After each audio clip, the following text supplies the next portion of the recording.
I have some bad news for people who are worried about this Silk Road wallet that the US government has. You're definitely going to want to hear this. Plus, I have a very, very easy, simple way to show you who the fakes are in the crypto space. The people that think they know about economics, but they actually don't. You're going to be blown away with this. But first, I hope you guys are excited about the retracement that we are having right now. That is very healthy. So the typical retracement of a Bitcoin pullback is usually about 30 to 40%. And that's during a bull market, okay? This isn't a bear market. This is a bull market. So a typical one, right now we're at 17%. Guys, relax, chill out, stay out of leverage. You know that I've always said to stay out of leverage because you can guarantee you those people on Twitter and YouTube or whatever that are supposed traders, they're losing their butts right now. I can guarantee you that. Just look how miserable they are. So moving on, we have Trump's pick for Treasury disclosed owning up to $500,000 in Bitcoin through the BlackRock ETF. And I wrote, no, don't hate on me too much. I wrote, what an idiot. He could have simply bought Bitcoin and held his own keys. He doesn't own Bitcoin, he owns an ETF. Exactly. He doesn't own Bitcoin. He owns an ETF. Seriously, people who work for government are some of the dumbest people alive.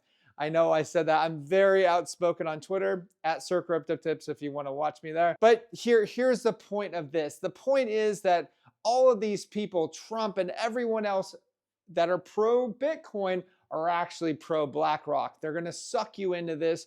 That's government for you. Every single politician is going to want to suck you in to BlackRock and not encourage you to hold your own keys. That's the whole point of Bitcoin. Yeah, it's the people that don't get that. You can tell very easily on Twitter. They're excited about this, and I just think it's pathetic, actually. Okay, moving on. Somebody who's pathetic. Jim Cramer calling anyone who invests in Bitcoin an idiot exactly 2 years ago. Ever since, it's up $80,000 a coin. So this is why you take mainstream news, mainstream government, and you throw it in the dumpster because they're worthless, okay? You got to think for yourself in this world. You got to start thinking independently of what the mainstream says, and that includes politicians. All politicians, okay? They all suck. Moving on, we have cypherpunk legend Nick Szabo joining Bitcoin startup to focus on nation-state adoption.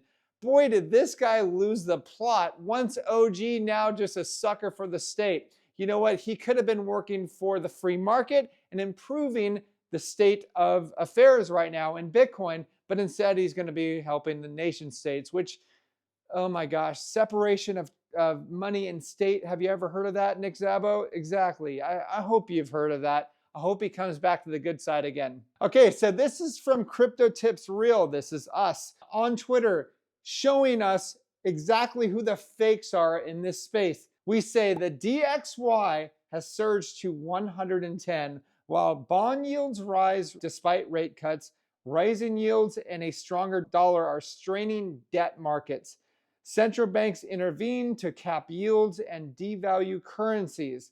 As always, they're always going to devalue currency, guys. Okay, assets like Bitcoin and gold have consistently outperformed in such environments. Now, you can tell the fakes in this space who think that a weaker US dollar is positive for Bitcoin. Okay, this is the easiest way to tell a fake in crypto.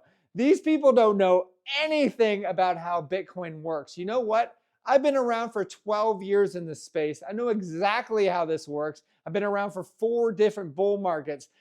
Bitcoin doesn't care about the US dollar. Why is that? Because they're printing ridiculous amounts of currency. It simply doesn't matter. Guys, we are over $90,000 at this moment. It might go down to $89,000. But think about it. While the dollar's at 110, this is beautiful. And this shows you the fakes from the non-fakes, okay? Take it from me, you're gonna learn the truth on this channel. Now, for the Silk Road, people that are worrying about the Silk Road, the government selling, you know, before I thought actually that I was getting mixed news. I didn't understand which was truth and which was fake. It turns out they never sold any Bitcoin. But now we have some pretty bad news for those people that are worried about this, which I will explain to you if I'm worried about this. For the first time ever, there has been an outgoing transaction from the US government Silk Road wallet. How much was it? 51 cents. Now, you may be thinking, well, why are you even bringing this up? This is complete FUD. Well, think about it. If you're transferring over a huge amount of money, you're going to want to do a test transaction first. And if you've never heard this, this is what I've been doing for over a decade now. If I'm transferring over a larger amount of money on Bitcoin, I always do a test transaction first. I don't care if I've used that wallet before. It just gives me a peace of mind. And so this is what I think is happening. I think the US government is getting ready to sell $6.5 billion of Bitcoin. But should you be worried about that? Well, think about it this way. Almost $33 billion traded in Bitcoin in just the last 24 hours. And you guys are scared of a $6.5 billion transaction. I'm hearing people saying it's going to send Bitcoin to $30,000. These are the crazy people in this space that don't understand anything about how Bitcoin works or the value of Bitcoin or have ever seen a pullback in Bitcoin. And they also are probably the people that weren't buying Bitcoin at $30,000 or below like we were. Anyways, let me know your thoughts below. Are you concerned? And once again, please don't be concerned if you are. Anyway, check us out, learningcrypto.com, if you want to see more market updates. Portfolio, you get to see when we're buying and when we are selling. If you're not selling during this bull market, you're doing yourself and your family a disservice. Talk to you soon.